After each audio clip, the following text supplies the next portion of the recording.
Boa noite a todos e a todas.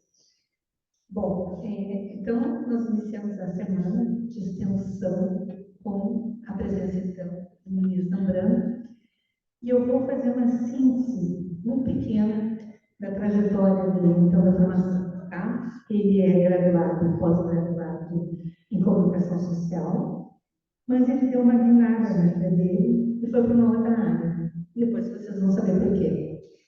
E ele acabou fazendo formação também para chefe, e ele é sommelier de vinhos e espumantes.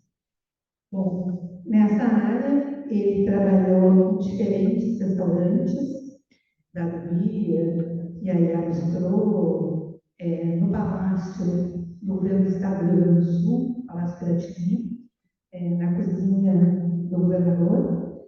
E nesse período ele também participou de um projeto muito importante que foi o resgate de receitas tradicionais gaúchas e produziram um livro, então. Bom, ele depois ainda ele vai explicar melhor a trajetória, mas ele acabou também tendo outras perspectivas de negócios, né? Ele acabou também trabalhando como empreendedor e em diferentes formatos, né? Que é a síntese que vocês já devem ter visto de apresentação dele, que foi em formato de food truck, que foi, na verdade, ele participou dos 5 primeiros no Rio Grande do Sul, em Porto Alegre, na época da Copa. E depois disso, lojas, delivery, eventos corporativos e eventos sociais. Então, a ideia hoje é a gente trabalhar um pouco também a questão da pandemia, né? E pós-pandemia nesse setor. Qual foi o impacto nesse setor? Que foi bastante importante, assim como em outros. Mas eu primeiro queria saber qual fala um pouco da sua ligação com a área da alimentação. Boa noite, pessoal. Chamo Muniz Zambrano Machado. Vim aqui para compartilhar um pouco da história e um pouco da vivência, tanto da parte acadêmica quanto da parte profissional. E também o como se desenvolveu isso nos últimos momentos que foram tão delicados para todo mundo. Como a professora Rebel falou agora há pouco, a primeira formação foi em publicidade e propaganda na área da comunicação. E, posteriormente, após a faculdade, eu resolvi aprender a cozinhar, porque eu sabia muito pouco, e no intuito de querer aprender para sair de casa e poder comer melhor, que eu sempre comi muito bem em casa. A gente teve esse primeiro contato com a gastronomia através da própria faculdade. Na época, eu pedi uma feira de negócios, uma banca, para poder participar aqui nessa instituição, para arrecadar atletas para um time que eu praticava esporte na época de rugby. E no mesmo ano tinha uma outra banca que era de uma escola de gastronomia, a qual sou muito grato de ter conhecido naquele momento, que é a Escola Iris Cavoni. E ali começou, junto com uma pós-graduação na área da comunicação, a minha formação na área da gastronomia. Inicialmente bem básica, que era um curso de cozinheiro, o qual todo mundo pode ter acesso, querendo iniciar uma profissão ou ganhar mais conhecimento. Acho que isso todo mundo deveria um dia ter oportunidade para poder se alimentar melhor em casa e administrar melhor as técnicas gastronômicas.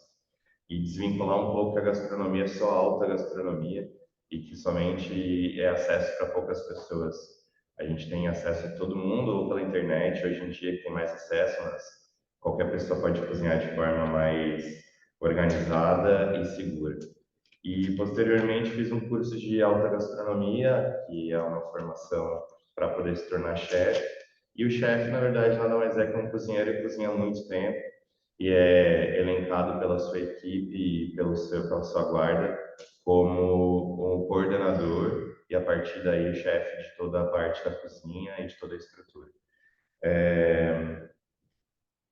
Eu fiz na migração entre uma formação e outra, eu fiz um microplanejamento pessoal para que eu tivesse o máximo de experiência possível na área, em pouco tempo, e esse meu objetivo foi concluído migrando de estabelecimento em estabelecimento.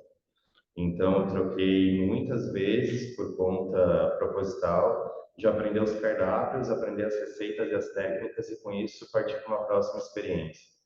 No meu propósito, iam ser 5 anos o que eu ia me dedicar e acabou que se tornaram 6 anos e meio de muita intensidade, trabalhando de 2 turnos em lugares diversos, para que eu tivesse o máximo de experiência possível em todos os tipos de gastronomia que possa se imaginar.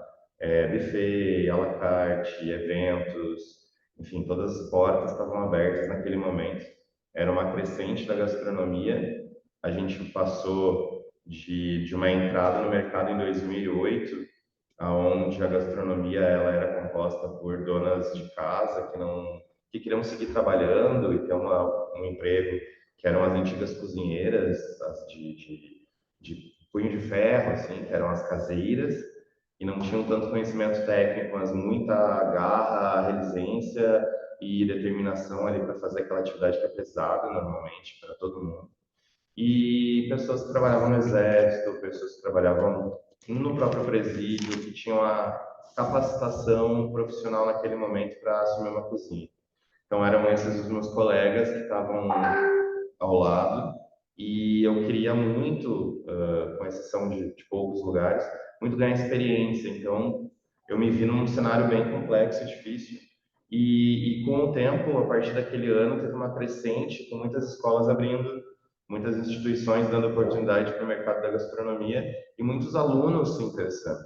Tanto que logo depois, ali por 2010, por aí. O pessoal que está no YouTube não está conseguindo escutar direito. Não, acho Aumentar? que não sei o que é. Aumentar o volume do YouTube. YouTube não está com o pessoal do YouTube não está conseguindo ouvir. O pessoal do YouTube está ouvindo? Ele está ouvindo? Não sei. Vou tentar me aproximar aqui. Então, com essa crescente de mercado, só para vocês terem uma ideia, passado pouco tempo, assim, de 2008 a 2010, que foi uma abertura, por exemplo, da faculdade na Fundação de Gastronomia, a média já era aproximada da medicina, de pessoas de nível que queriam, de inteligência, de interesse, que queriam entrar na gastronomia, e isso mudou o cenário. A gastronomia se tornou um lugar onde as pessoas queriam pesquisar, queriam entender, queriam aprender técnica, queriam aplicar para se tornar grandes profissionais ou até mesmo entrar na área acadêmica para poder dar seguimento e trazer essa profissão para um lado mais técnico, não só ir trabalhar e seja o que Deus quiser. Então, posterior a esses 5 anos de planejamento se tornaram 6 anos e meio, onde eu trabalhei realmente em muitos restaurantes e acabei tendo a oportunidade de ter experiências muito boas, que eu guardo para o resto da vida, e experiências muito ruins que eu também guardo para o resto da vida, e que me trouxeram no panorama coisas. Eu sempre digo que toda experiência é válida, desde que você saiba como aplicar ela ou como excluir ela do seu dia a dia. Então, as ruins trouxeram experiência para que eu pudesse melhorar, e as ótimas, enfim, foram conhecimentos que me trouxe até aqui. Posteriormente, quando eu cheguei próximo da minha meta, eu sabia o que eu queria, que era abrir um restaurante de gastronomia mediterrânea italiana, e eu não tinha certeza do formato ainda que eu gostaria.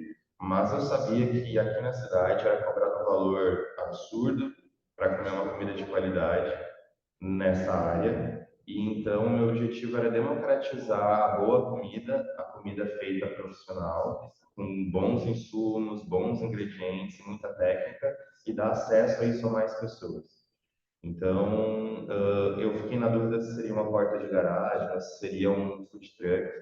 E as informações que eu tinha para abrir um food truck eram muito restritas, porque a maior parte das pessoas que trabalham na rua hoje, desde aquela época, na verdade, desde a época que eu abri, que foi em 2014, todas elas estavam ilegais, com exceção de uma pessoa que tinha conseguido uma documentação e logo na sequência barraram todas as outras. Então, a gente acabou... eu fiz um planejamento de 2 anos e resgatei as minhas aulas e meus aprendizados de faculdade de publicidade, onde a gente, no final, para se formar, tinha que fazer um planejamento para abrir uma empresa, que no caso seria uma agência de publicidade, e migrei as informações para montar um planejamento para a área. Eu fiquei 1 ano e meio, 2 anos planejando como seria o meu estabelecimento e conversando com muitas pessoas da área que já tinham empreendido e que já trabalhavam um pouco mais na parte desse risco que é empreender, né? Que tem muitas nuances, muitas possibilidades e muitas barreiras. Então, eu busquei todas as informações possíveis para me cercar, não só dos problemas, mas para conseguir já buscar soluções com antecedência. Então, quando os problemas começaram a chegar, eu já tinha as respostas e as possíveis soluções para ir atrás. Em 2014, casualmente, por ironia do destino, eu conheci uma pessoa que já era da época da faculdade e que ele me disse que naquele momento estava dentro de uma comissão, estava encabeçando os primeiros food trucks da cidade.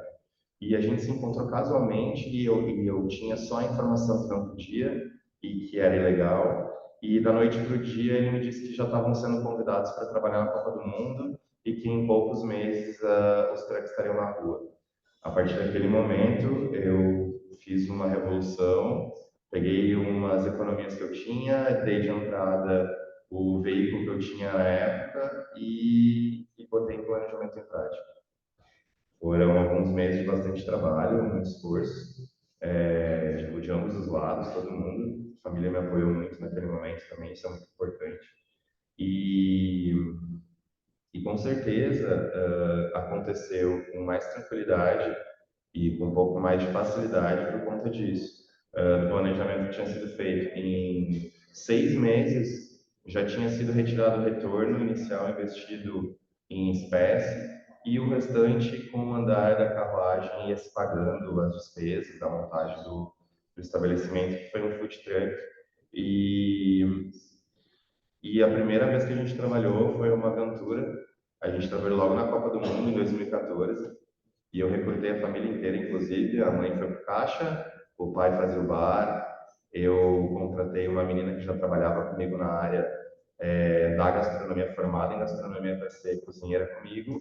E por ironia do destino também, as coisas acontecem muito com a felicidade. Eu encontrei uma menina que ela era filha de brasileiro e americano, formada em Harvard, que estava em Porto Alegre de bobeira e se disponibilizou a ser a minha porta-voz ali. Ela foi a minha hostess, ela recepcionou as pessoas para facilitar todo o trabalho. Então, foi um investimento muito bem pago por essa pessoa.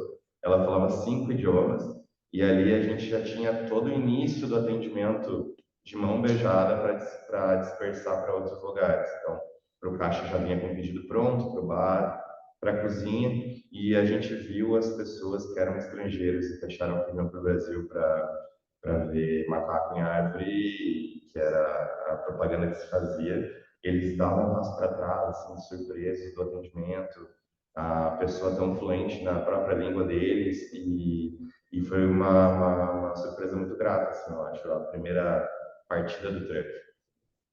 A gente ficou muitos anos trabalhando. A minha ideia de comida italiana foi uma afronta para a cidade, de alguma maneira. Muitas pessoas cortavam mal pela raiz, diziam que comida não podia ser servida na rua por conta de uma convenção de que só podia ser servido na rua algum tipo de alimento que tivesse pão envolvido. Então eu fui questionar eles se eu colocasse uma fatia de pão na minha comida, eu poderia ir para a rua trabalhar, já que o pão era o diferencial. Então, eles não tendo resposta e não tendo como barrar, eles acharam uma solução que era tentar me ajudar a ir para a rua. Eu ia de qualquer jeito. Então, a gente foi, montou todas as solicitações foram atendidas. E logo após a Copa do Mundo, começaram boatos de que seria feita uma lei e tudo mais. E a minha melhor decisão, que foi uma ótima escolha, uma ótima possibilidade de trabalho, o atendimento com o público, que na cozinha normalmente não se tem. A gente fica normalmente fechado entre 4 paredes e só vê a comida saindo e não tem um retorno normalmente do que ela traz.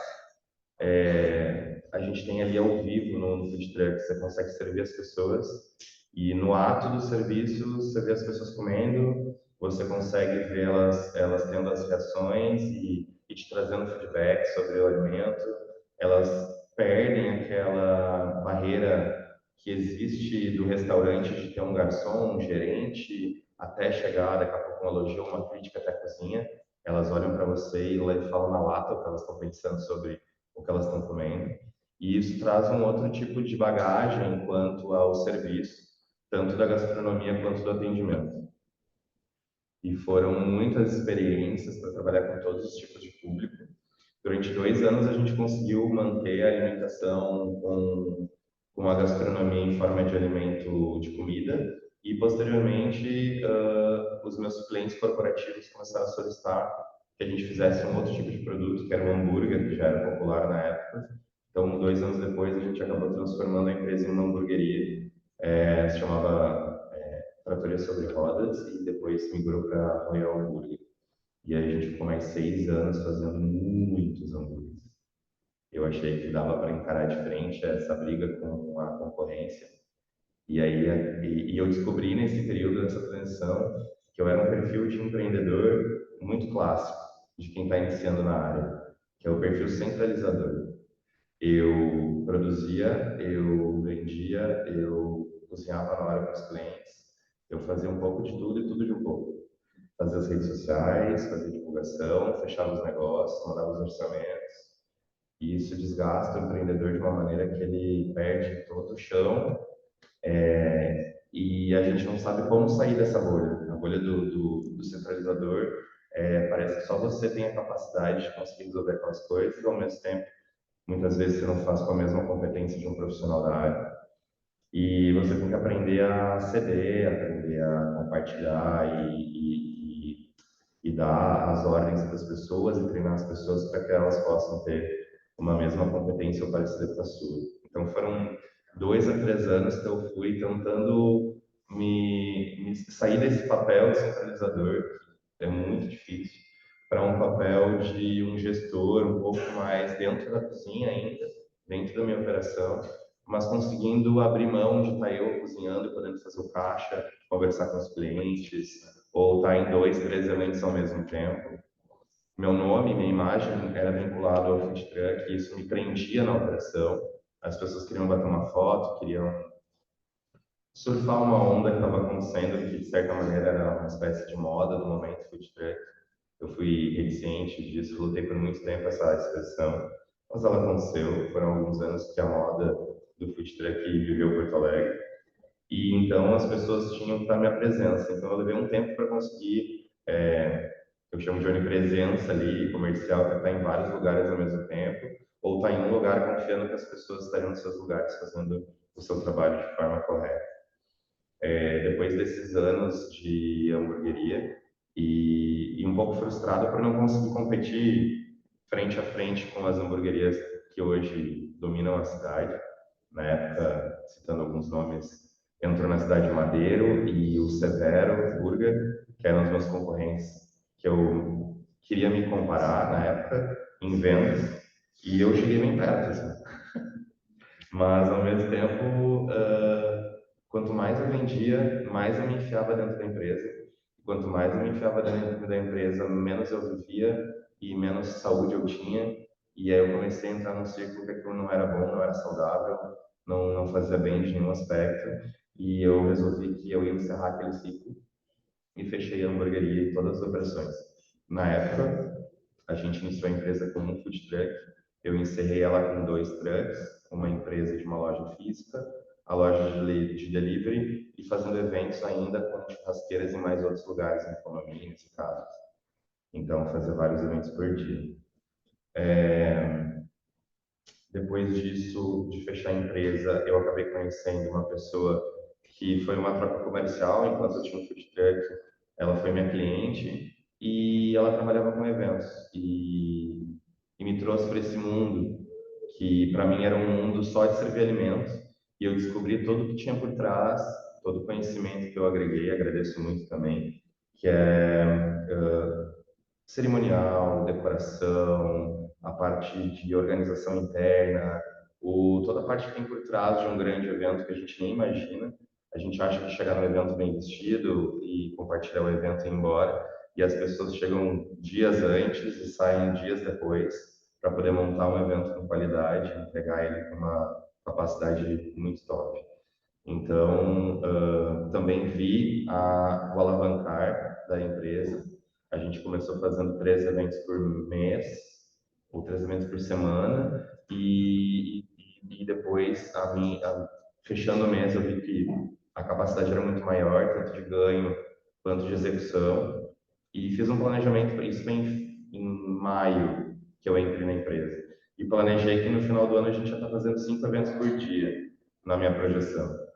E isso já estava acontecendo em setembro, e a gente encerrou o ano de 2019 para 2020 fazendo 7 eventos por dia, que era um negócio absurdo, foi surreal o crescimento, o boca a boca, o impacto que as pessoas tinham com a qualidade, com a diversidade, com as cores, com o atendimento, era tão grande que a gente não precisava mais fazer força, só ia indo no piloto automático e o crescimento foi indo, foi muito grande, muito alto, muito rápido.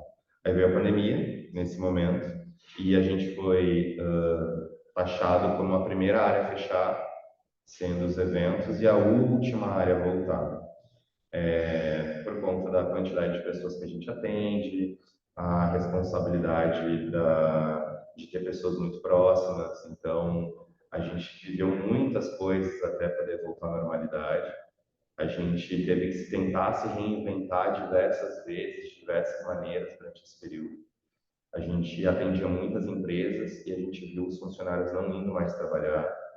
Então, não tinha mais como fazer uma palestra direito, não tinha mais como fazer uma confraternização direito.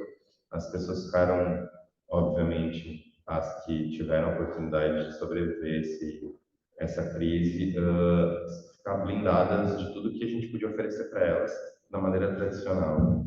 Então, a gente buscou alternativas de montar caixas e boxes, sacolas, com alguns produtos que a gente servia pessoalmente para as empresas, para que dentro de um centro de logística muito grande, a gente conseguisse entregar para cada funcionário na sua casa poder confraternizar virtualmente com a sua empresa e seus colegas. E o trabalho disso é imenso, tanto na produção, armazenamento, empacotamento, a parte da logística, eram pessoas que trabalham na área mesmo, que a gente não estava tão acostumado a trabalhar.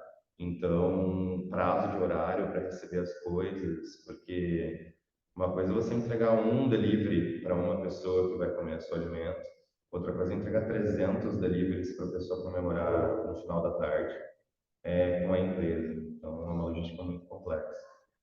Depois disso, a gente viu o mercado inseguro, as primeiras portas foram abrindo de volta, e a gente foi vendo que as possibilidades iam acontecendo, mesmo que escassas, as pessoas iam de 10, 20, 30 pessoas para os eventos, e eventos que a gente atendia 500 pessoas, 600 pessoas, a gente estava atendendo muito menos gente. E isso também gerava muito menos retorno financeiro, muito menos faturamento. E tudo isso trouxe, enfim, dificuldade de adaptação comercial. A gente se viu tendo que buscar empréstimo, tendo que cavocar várias possibilidades. E no final das contas, a gente acabou separando a sociedade na época, por conta da necessidade. E continuamos trabalhando de outras maneiras, prestando serviço como chefe de cozinha, voltei com o food truck, abri alguns bares em alguns lugares da cidade que tinham a necessidade de uma cozinha, até 2022, no meio do ano, que começou a normalizar e encerrou o ano de 22 já completamente normal, com os eventos indo bem e as empresas voltando a ter segurança, tanto para investir na alimentação quanto em grandes eventos, festas final de ano, muito casamento atrasado, formatura, enfim, coisas que ficaram pendentes e penduradas, que já tinham sido muito pagas antes e foram só executadas depois. A gente se viu no mercado agora, né, com várias portas esse ano abrindo. O food truck voltou ativa, ele ficou 2022 meio parado. E esse ano a gente retornou fazendo eventos em 2 cidades, no interior e em Porto Alegre. E a gente conseguiu também fazer com que a empresa tivesse mais braços. Voltamos com um bar, temos um bar no Quarto Distrito aqui também, na região da cidade, onde a gente está iniciando um trabalho fazem uns 3, 4 meses. E hoje a expectativa é de um mercado normal para todo o setor da gastronomia e da alimentação. Obviamente tem algumas oscilações são inevitáveis, né? São Pedro às vezes não colabora, então você está com o bar todo pronto, seus funcionários, seus alimentos, e chove a semana inteira.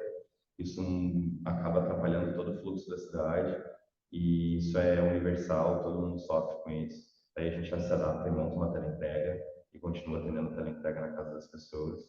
Então hoje são muitos braços, a tele, bar, food truck, tem uma empresa em Santa Cruz que faz também outros tipos de trabalho. E hoje a gente está firmado no mercado dessa maneira. E convido todos também depois, posteriormente, para conhecer o nosso espaço e vão ser muito bem-vindos lá.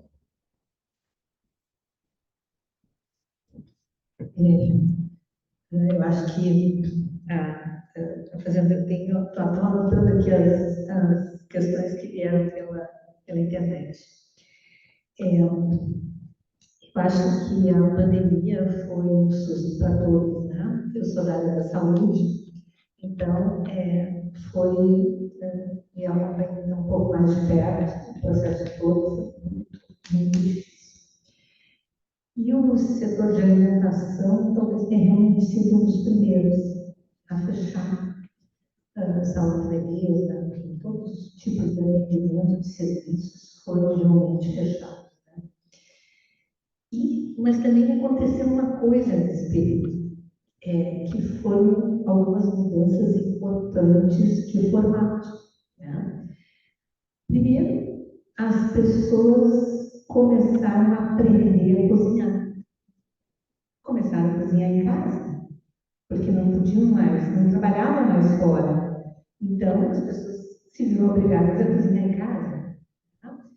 Eu mesma, né, eu peguei um período da pandemia trabalhando, logo assim, aposentei da Secretaria Estadual de Saúde, mas eu fui fazer as refeições fora. Então, isso também foi uma mudança importante e que acompanhou esse período pós, né? Que foi os hábitos, né, que mudaram, e o impacto também depois na qualidade, talvez, e no formato do tipo de alimento, né? O que tu acha? Na verdade, quando começou a pandemia, a gente tinha essa insegurança de quanto tempo ia durar, como que ia acontecer. E a gente acreditou de verdade que todo mundo ia parar, assim, que as pessoas iam ficar em casa, de todos os setores, que ia durar pouco tempo e que logo a gente ia estar de volta. E nisso a gente fechou tudo. A gente botou os funcionários embora, a gente estava com aproximadamente 30 pessoas naquela época na equipe, e a gente parou tudo, dispensou todo mundo. E deu 1, 2 semanas, a gente viu que os restaurantes eles estavam trabalhando como se não houvesse amanhã. Eles abriram seus deliveries e começaram a entregar coisas para as pessoas. E aí, na época, a gente viu que a expectativa que era um colapso na área da saúde se transformou num colapso no iFood. Você não conseguia cadastrar uma loja no iFood, você não conseguia ser atendido pelo iFood, você não conseguia botar um delivery para funcionar, porque todas as empresas precisavam dessa plataforma ou das outras concorrentes para conseguir transformar toda aquela estrutura que elas tinham de segurar de atendimento para as pessoas e fazer tudo aquilo chegar até a casa dos seus clientes. Obviamente que com um número de pessoas muito restrito, muita gente foi escalonar, muita gente foi demitida, mas essa mudança estrutural trouxe a necessidade das empresas se reinventarem em forma de embalagem diferenciada para poder tipo, trazer um agrado para os seus clientes. A gente, por exemplo, na nossa teleentrega, a gente entregava flores para as pessoas, a gente entregava um recado escrito à mão para as pessoas terem um pouquinho de conforto. Durante a pandemia, a gente entregou caixas de Dia das Mães. E muitos amigos solicitaram para entregar para os seus pais e não podiam estar perto, porque estavam isolados nas suas casas. E a gente era os motoboys, quem trabalhou na área da frente ali, não só da área da saúde, mas eram as pessoas que estavam correndo o risco de levar a doença para sua casa, contaminar os funcionários e fazer os funcionários levarem para casa, os motoboys contaminarem-se entre si, conversando, brincando, etc., e levarem até a casa dos clientes ou até a casa, enfim. Era um fluxo que ninguém entendeu o que poderia acontecer e acho que foi um fator que ajudou a disseminar também de alguma maneira. Tanto foi prejudicial para um lado e benéfico para o outro, porque as pessoas também não queriam sair de casa para comer. Isso no lado dos pedidos, né? Isso aconteceu, essa demanda foi muito grande. E aí, nesse Dia das Mães, eu fui a porta-voz dos meus amigos em sentimento, nossa, que eu chorei naquele dia. Chegava na frente da mãe, a mãe debulhando de chorar, recebendo uma surpresa de filho enfim, emocionante de várias maneiras, porque se é o filho dela ali naquele momento, né? Ela tentando expressar algum tipo de carinho que ela nem tinha como ouvir. E aí teve a outra parte, que foi a parte que não precisava acabar o mundo quase, para as pessoas aprenderem a cozinhar. Era meu sonho que as pessoas cozinhassem mais e aprendessem a cozinhar melhor, até mesmo para o mercado ser mais selecionado e não ter mais tanta gente ruim trabalhando e a gente aceitar isso como cliente. A gente abre uma porta nova de restaurante, o cliente chega lá, come e acha que está maravilhoso, porque a gente não tem uma linha crítica muito forte de experiência gastronômica. Então, às vezes, qualquer coisa que nos servem está de bom grado, está bom, está agradável. E a comida está horrível, está mal feita, está insegura. E eu queria muito que a gente tivesse como povo, como público, a possibilidade de aprender a cozinhar melhor e ficar mais exigente, não aceitar mais passar por essas coisas e eliminar esse tipo de coisa do mercado que atrapalha todo mundo. Um preço baixo parece uma promoção, mas às vezes é um custo mal calculado, é um insumo que não tem qualidade ou não tem procedência.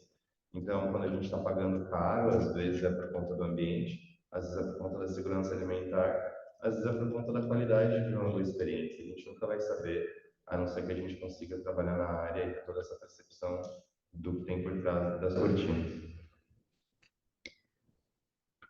Pois é, parece que a gente, todos nós, né, acho que no período pós-pandêmico, a gente parece que lá pelas tantas o mundo acabou, né? E foi um processo lento de recuperação no mercado, né, em várias áreas, no setor de alimentação também, e tem alguns que são muitos, que tiveram muita dificuldade, muita mesmo, isso em várias áreas, não só no setor de alimentação, mas em várias áreas, muita dificuldade. Acho que hoje, 3 anos depois, né, a vida parece que soube novamente, né? Então, assim, acho que na tua trajetória, para quem não sabe, eu sou mãe dele, tá? Por isso, o sobrenome também, quem não se deu conta, né? Mas ele ri e diz que a mãe acompanhou tudo, sou eu, né? Então, eu acompanhei muito o processo com ele, trabalhei muito junto com ele, em vários momentos, e acho que agora recupera, né? Eu acho que 3 anos da pandemia, ou menos 3 anos, né? Mas 2020, 2021, 2022, ainda um resto, um resquício, mas 2021, acho que agora a gente consegue recuperar os projetos. No teu caso, tu está com um bar na cervejaria, né? Aqui no Quarto Distrito, o food truck, tu tem os eventos corporativos, enfim, são várias alternativas, né, de negócio. Acho que agora dá para dizer que dá para respirar um pouco. Então, o mercado, ele, nesse momento, está estável. Demorou bastante tempo para poder afirmar isso. Tanto que as grandes empresas, elas não param de abrir novas lojas. Significa que tem cliente para tudo isso, que as pessoas não deixaram de consumir. O que a gente vê, às vezes, é uma insegurança que não se tinha antes da pandemia de investir grandes valores em eventos. Isso sim. As pessoas antes da pandemia se disponibilizavam a pagar com muita antecedência e eventos maiores, inclusive. E atualmente as pessoas deixam para a última hora, assim, você consegue fazer um evento grande semana que vem, porque elas ficam segurando dinheiro bastante tempo, elas têm a demanda, a necessidade, mas elas vão até o limite. Então as pessoas estão tendo que ainda dar uma rebolada para conseguir suprir a demanda das empresas e até mesmo familiar, assim, uma formatura, um casamento que se tinha um planejamento um pouco maior, hoje está um pouco mais complexo de administrar isso, de executar com mais planejamento e mais antecedência. Mas tirando isso, eu vejo o mercado bem aquecido, assim, as empresas, óbvio, a gente se assusta quando vê muita coisa para alugar e para vender, porque parece que está tudo fechando, mas ao mesmo tempo tem pequenas empresas fechando, as grandes continuam abrindo. E acho que isso é um fator muito de Porto Alegre, de ir em lugares que sempre estão cheios, e manter fluxo só nesses lugares, e uma dificuldade, uma reticência muito grande de conhecer lugares novos e frequentar o lugar novo, porque você vai uma vez e você não volta, porque você vai para o seu lugar antigo que é mais badalado, está sempre cheio e etc. E isso se você pede uma pizza, você pede sempre no mesmo lugar. E isso é um hábito que a gente tem aqui que acaba dificultando um pouco novos empreendedores. E a gente tem muitos empreendedores na cidade. Se você parar para olhar para os lados, a cada semana abre um lugar novo, com uma proposta nova, diferenciada, e que às vezes nem é de Porto Alegre. Por exemplo, agora a gente vai trazer um espaço mais para o lado artístico e cultural, um pavilhão cultural. A ideia é ter feirinhas lá dentro, com happy hour e com música, e artesanatos e comidas e tudo mais. E isso é muito natural em São Paulo e Porto Alegre não se tem. Então, é capaz de a gente fazer e não dá certo, porque às vezes a gente está um pouco à frente do nosso tempo na cidade. Porto Alegre anda um pouco mais devagar para algumas coisas.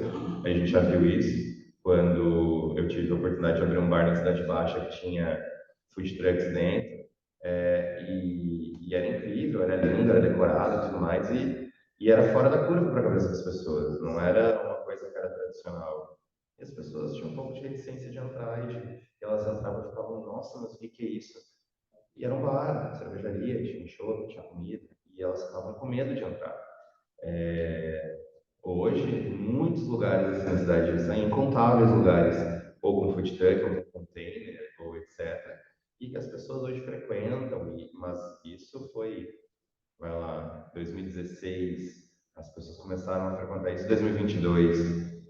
Então, a gente tem esse delay de coisas novas, 1, 2, 3, 4 anos para as coisas acontecerem, que já acontecem em outros estados. Então, se possível, conheçam lugares novos, tenham experiências. Eu acho que isso é muito válido tanto para conhecimento como para experimentar coisas e etc. Bom, eu tenho algumas questões que vieram pela internet, mas eu gostaria de saber se tem alguma pergunta aqui, se vocês gostariam de levantar alguma questão específica. Não? Então tá, então vamos lá. Eu só queria frisar também uma questão que ele levantou, posso deixar, porque eu estou há 20 anos na faculdade, né? Eu dei a primeira aula no primeiro dia que começou a faculdade. Então, eu sou do grupo mais antigo. E o Munir, acho que mudou o propósito de vida dele a partir dessa participação na Feira de Negócios aqui na faculdade. Que ele estava formado numa área, uma formação bem já encaminhada, pós-graduação, e aí ele se depara, então, e muda, não é que nada, tá? E muda a área de formação dele e passa, então, para o setor de alimentação e para trabalhar, então, fazer a formação como chefe. E foi a partir daqui da Faculdade São Francisco de Assis, então, que o teu propósito de vida mudou, né?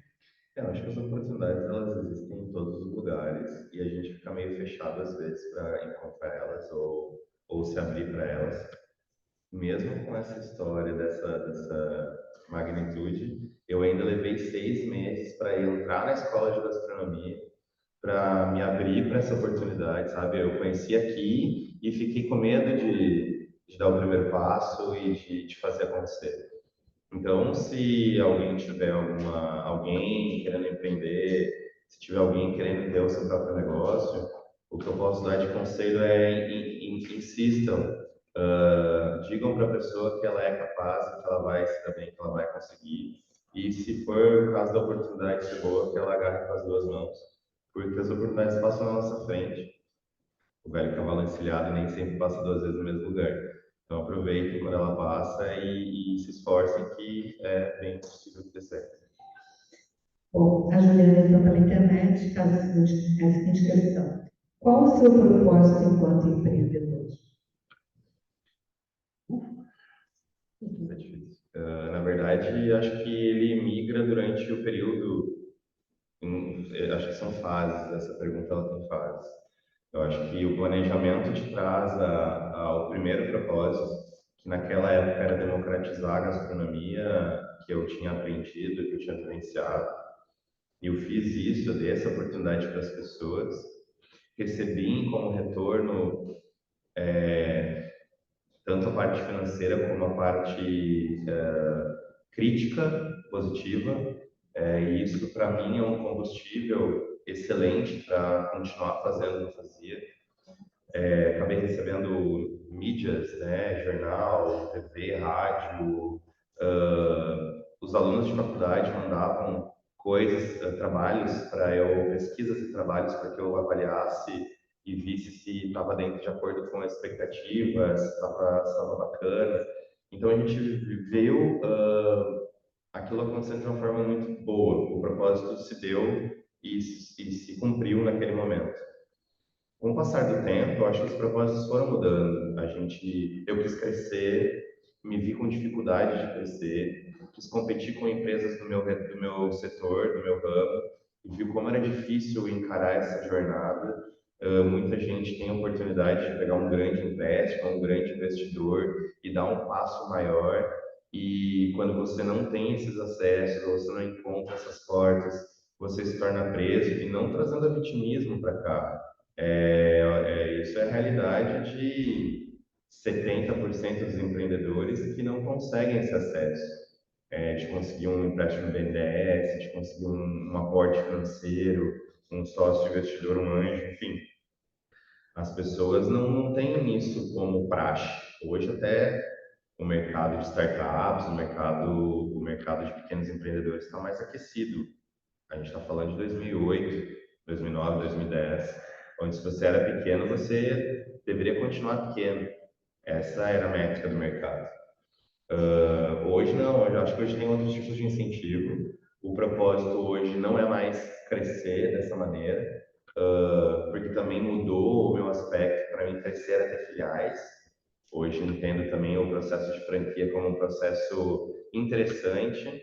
A gente trabalha com padronização de atendimento, de sabor, de gastronomia e de atendimento e de local, para que isso consiga ser replicado e possa ser passado adiante.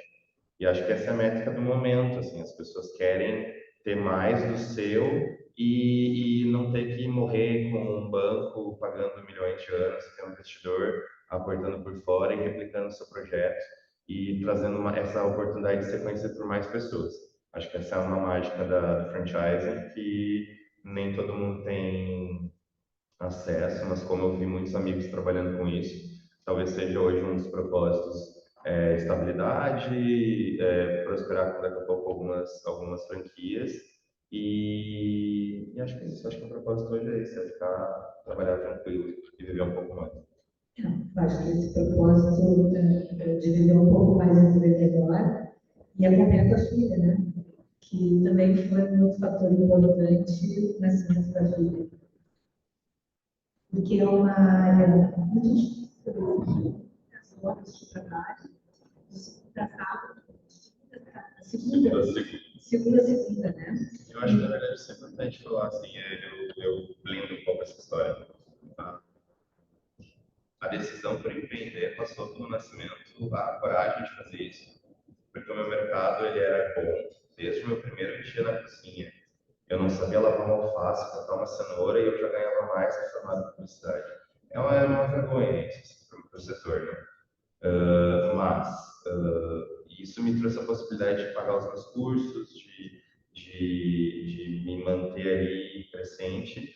E o que aconteceu foi que a decisão de empreender passou por isso, de ter tempo, porque eu trabalhava 20 horas por dia, 6, 7 dias por semana, e não tinha vida. A gastronomia me abriu portas, eu cresci muito, eu era chefe de cozinha de 2, 3 lugares ao mesmo tempo, mas ao mesmo tempo eu não tinha vida social, eu não tinha tempo, eu não tinha... Eu tinha um hiperfoco naquilo, eu trabalhava muito e não vivia o resto. Então, essa escolha também passou por isso. E aí, depois disso, quando eu tive a minha empresa, eu consegui conciliar melhor. Eu decidi os meus prazos, os meus períodos de tempo. Eu acho que um empreendedor, ou ele ganha vantagem, ou ele tem prejuízo também, a sabendo administrar ou não sabendo administrar bem o tempo nesse jogo de xadrez. O Lucas pergunta, se pudesse recomeçar o negócio, o que faria diferente?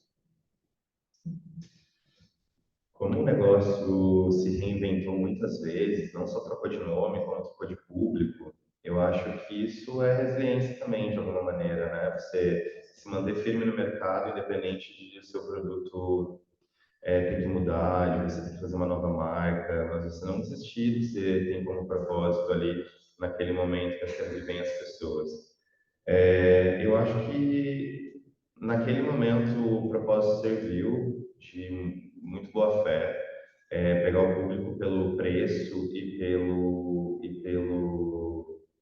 pela democracia, né? Que é democratizar a comida italiana foi uma possibilidade que passou na minha frente e que eu não sei se tivesse feito diferente se teria funcionado, porque o mercado ele vai te limitando algumas coisas. Você não pode chutar o balde no preço e colocar um preço muito fora do mercado, porque senão você também não vende. Então, acho que o que eu faria seria escolher. Hoje, eu entendo um pouco melhor a questão do público que eu não tinha acesso, que é um público B+, e A, e que é um público que é um consumidor que ele é fiel, muito mais do que quem está comendo por um preço popular.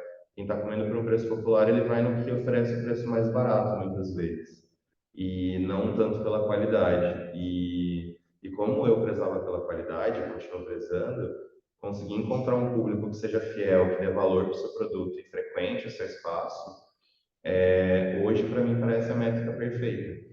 Então, dá trabalho se você não é o público, você tem que se infiltrar ou conhecer pessoas que sejam parte daquele público para conseguir trazer ele para dentro do seu espaço, ou enfim. Mas quando você consegue encontrar uma forma de encontrar o seu cliente, seja ele do mais barato ou mais caro, eu acho que você consegue vender para vender bem.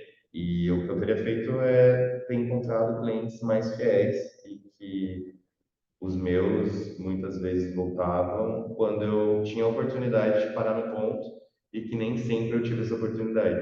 Às vezes eu ficava 2, 3 meses no mesmo local com o food truck, eu via as pessoas retornando uma, duas vezes, mas isso não era um praxe, assim. Então, o que eu faria diferente seria isso, encontrar um público mais fiel para poder aquisitivo que conseguisse manter essas compras. Hoje, nos eventos corporativos, até acho que esse público ele migrou, né, também, que é importante porque são eventos importantes, né, no processo. Bom, a Aline, ela trabalha no Senac e ela pergunta se tu já procurou ajuda do Senac.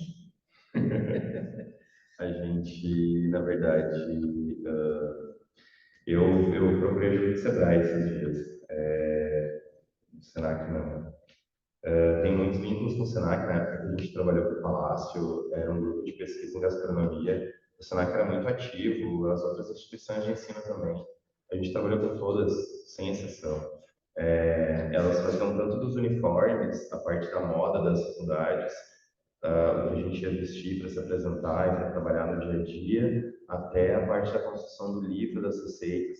A gente tinha historiadores, geógrafos que iam para o interior buscar as receitas, iam nas casas das pessoas, nos restaurantes, traziam de volta, a gente passava lá, tabulava na cozinha, fazia as experiências, servia os convidados. Então foram muitas experiências legais. E agora eu tive muitos amigos que foram orientados por Sebrae e outras instituições como empresários, e naqueles momentos eles sempre eram instruídos ou abriam-se portas para que eles tivessem um crescimento muito grande. Então eu sempre tive um pouco de medo assim, de crescer mais que a perna. Eu sempre tive passos muito firmes.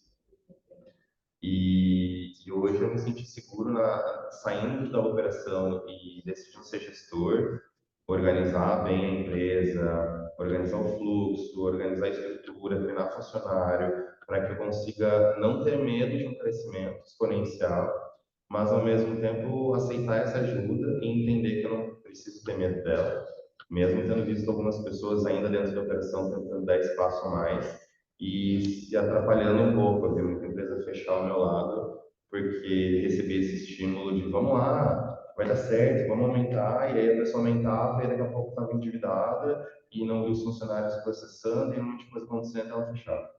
Então, hoje eu estou um pouco mais tranquilo fora da operação para enxergar de uma forma mais globalizada a estrutura e tá tendo mais tempo para poder treinar os funcionários e fazer gestão de equipe, etc. Para a partir daí sim conseguir pegar essa ajuda e aplicar na prática e ver a coisa acontecer. Nós estamos aceitando a ajuda deles. Quer dizer, sempre, né? Christian Lacerda, ele pergunta, foi ofertado por algum concorrente para fazer uma parceria ou até mesmo a compra do seu negócio? Já teve gente de outros estados, na época, Na verdade, o food truck ele sempre foi meio que um orientador, né? Porque as pessoas tinham muita dificuldade de conseguir informações, tanto quanto eu tive. Então, meio que era um guia, assim, as pessoas chegavam, até hoje, elas batem no meu ombro e falam, Abner, não sabe como tu foi importante naquele momento onde eu estava fazendo tudo errado, eu ia tomar as piores decisões que tu disse para eu ir naquele cara e ir num outro lugar, para eu fazer com outra pessoa, enfim, para eu pensar melhor antes no mercado, para não me tirar de cabeça. E isso dá um certo prazer de você ver que você pôde colaborar não só com a parte empresarial, quanto com a vida daquelas pessoas, né? E durante o período a gente teve algumas propostas, teve proposta para sair para outros estados, para abrir em outro local, mas é muito complicado, né? Se você não está pronto para isso ainda. Então a gente também teve essa parcimônia de receber com prazer o convite, mas e com calma para daqui a Minas Gerais, por exemplo, como que naquela época enfiado dentro da operação eu ia conseguir migrar comida para Minas Gerais, fazer as comidas chegarem com qualidade, enfim, dá bastante trabalho, assim, mas a proposta a gente tem.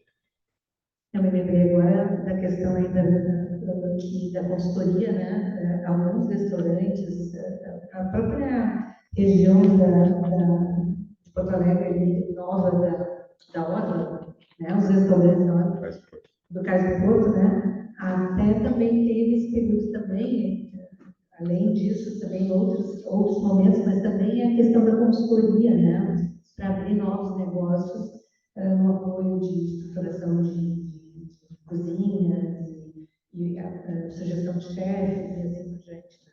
Eu acho que a gente tem um momento de alguns chefes bem competentes na cidade e alguns outros nem tanto.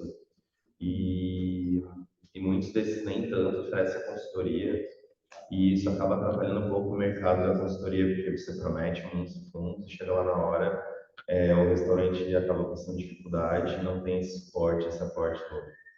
Então a gente fez algumas consultorias de uma forma muito prazerosa, assim, de viver a experiência de um restaurante de uma outra pessoa, trazendo para ela nosso conhecimento, cardápios, ideias, concepção de serviço, estrutura de cozinha. A gente tem que ter uma cozinha toda organizada de uma forma ergonômica para que seja fácil e fluido trabalhar dentro dela. Então, normalmente é pensado para alguém que cozinha ou para um arquiteto que tem esse tipo de know-how, experiência, para fazer com que seja prático de trabalhar. A gente muitas vezes trabalha em cozinhas que não têm a menor estrutura. Eu já trabalhei em cozinhas de um por um, que serviam um restaurante de 60 pessoas, 80 pessoas, e eu tinha que, enfim, me virar nos 30, fazer mágica. E aí já tive lugares gigantescos, de muito valor investido, e que era um sonho, a Disney. para trabalhar. Então a gente viveu muitas diferenças de investimento. Acho que nesse suporte, assim, o que muda no atendimento, quando a gente faz uma consultoria, é saber o quanto a pessoa tem de disponibilidade para saber que tipo de, antes de tudo, né? Ah, eu tenho um sonho, tá? E você consegue botar o seu sonho em prática? Você tem seu sonho, você quer atender o público e tal, você consegue montar uma estrutura para isso, e a partir dessas informações, sonho versus investimento que ela tem disponível, a gente consegue deslanchar e construir essa jogada. Bom, tem mais uma questão do Danilo, só para responder, né, para não deixar. O Danilo faz uma pergunta, mas eu acho que talvez tenha havido algum problema. Ele pergunta se arrepende de ter fechado todo o seu ciclo na parte de alimentação. Não fechou, ele não saiu, né, do ciclo de alimentação, né, do setor de alimentação. A pandemia foi um período que todo mundo parou, né, inclusive o setor de alimentação. Mas, enfim, acho que talvez ele tenha. Não, é que de alguma maneira foram ciclos também. Eu falei em algum momento que a gente encerrou toda a operação da hamburgueria. Da hamburgueria. Eu não considero um arrependimento. Acho que o empresário, de uma forma geral, ele enxerga a empresa como um filho. Então, quando minha filha nasceu, eu tive ela e mais a minha empresa. Tive 2 filhos por todo esse período de tempo. A gente aprende a lidar em alguns momentos com as dificuldades, tanto de um lado quanto de outro. E a gente aprende em algum momento que a perda ela faz parte do processo e que a gente não pode ficar sentido, rancoroso, magoado porque o negócio não deu certo. Ou a gente vai se reinventar e fazer com que isso se transforme numa oportunidade de negócio e buscar alavancar de uma maneira positiva esse transtorno, trauma, ou o que é que tenha acontecido. Ou a gente vai entrar num buraco que não sai mais, ou luto pela perda da empresa, ou por um processo de um funcionário, ou por uma dívida, por algum motivo, e aí isso vira uma bola de neve negativa. Você entra num negócio que você não consegue sair mais, você entra numa depressão, você entra num buraco sem fundo. Então, acho que esses ciclos de se manter em pé, começando, encerrando, se reconstruindo, fazem parte de uma ideia, de uma construção que ela é, para mim, cíclica, porque eu poderia ter ficado para sempre com a tratoria sobre rodas, por exemplo, até hoje, mas ela teria tido algum prejuízo no meio do caminho, seja em frustração, seja em falta de venda. Teve uma crise econômica em 2016 que oscilou muito o mercado também, antes ainda da pandemia, que também foi complicado de passar. Em 2008, mas foi o início, né? Enfim, eu como empresário vivia de 2016. E aí de 2016 também foi difícil. Logo bem antes da pandemia, a gente já estava encarando dificuldade e teve que se reinventar de diversas maneiras já antes. Então, acho que esses fins de ciclo são importantes. Assim, hoje eu não tenho essa dó, já tive de olhar a minha empresa e dizer, meu Deus, o que eu vou fazer com isso, com meus clientes e agora? E aí você passa para um cliente seu e ele diz, cara, eu tô órfão, eu não tenho mais o teu molho de amora e o teu hambúrguer faz muita falta. Você fica com aquela coceira dizendo, vou fazer de novo, porque está fazendo falta para alguém, porque você marcou a vida de alguém com o que você fez. Mas, ao mesmo tempo, você olha e você diz, cara, eu posso ter cumprido meu papel, eu posso ter feito muito bem feito o que eu fiz, e agora a gente vai fazer de uma forma nova, diferente, vai seguir fazendo a mesma coisa de uma outra maneira. Está acontecendo. É o que está acontecendo, né? Bom, eu acho que era isso de questões que vieram pela internet. Mais alguma questão? Pois não? Bom, Rafael, uma pergunta. Na volta da pandemia, pós-pandemia, tu viu alguma mudança de comportamento dos teus clientes que fez tu mudar a conduta, o código de conduta das empresas? Sim. Inclusive funcionários. Eu tinha um funcionário, por exemplo, que ele... Eu acho que, assim, o mental abalou bastante, tá? Ele abalou bastante todo mundo, assim. A gente saiu pra rua para trabalhar, a gente botava uma roupa, fingia que era escudo e ia embora, sabe? Eu acho que a gente teve essa oscilação de humor, de paciência, de empatia, fez com que no dia a dia, na prática, ficasse mais difícil de trabalhar. Então, por exemplo, eu abri uma cozinha no meio da... Triste, vou falar, mas enfim. Abri uma cozinha no meio da pandemia em um local que não estava se importando se a pandemia estava no meio, no fim ou no começo. E se encontravam 300 pessoas e bebiam e dançavam e estava tudo acontecendo. Fora dali mascaradas, ali dentro, sabe? E aí tu via aquilo e assustava, porque tu sabia o que aquilo significava. E tu não, eu também não queria perder a oportunidade naquele momento. E aí ficava com dois corações. Aí depois eu fui começar a ir para a rua quando deu uma baixada. E aí, por exemplo, o meu mercado sempre foi um pouco mais para o lado noturno. Então eu atendia bares, casas noturnas, eu era a cozinha deles muitas vezes com food truck. Então eu atendia até meia-noite, 1 da manhã, 2 da manhã, 3 da manhã. E a gente tinha toque de recolher às 8 da noite. A gente abria às 5 e às 8 horas a gente estava indo para casa, porque tinha que ir embora. E, enfim, foram muitas coisas. E nesses lugares as pessoas deveriam estar mascaradas, não estavam. Então, próprios funcionários, às vezes, tipo, a gente já tinha no cardápio, use máscara, cuide, não sei, a gente já, lá mesmo, todas as orientações a gente dava, mas a gente não via as pessoas cumprindo. E aí tinha momentos que os funcionários ficavam bravos, queriam brigar com os clientes, tipo, calma, cara, respira, coloca no teu lugar de atendente, se preocupando, se cuidando, mas a vida também é do cara, se ele está disposto a não se cuidar e, enfim, a prosperar aquilo, a gente tem que ter não empatia para que ele se contamine, mas a gente também tem que entender que ele pode estar no limite naquele dia, pode estar extrapolando por algum motivo. Então isso é bem delicado, assim, saber o ponto de corte. Uma piada às vezes virava uma bola de neve, um trato tinha que ser um pouco mais fino, porque dependendo tipo, do que você falasse, gerava estresse, gerava incomodação. Teve bastante diferença assim, de lida com o cliente, e ainda tem, tá? Ainda tem. Isso ainda não mudou. As pessoas ainda estão com oscilação de humor, elas ainda estão bem difíceis de lidar. Antigamente era mais. Como eu lidava em alguns momentos com gente bêbada, eu sabia o ponto. Tinha um corte.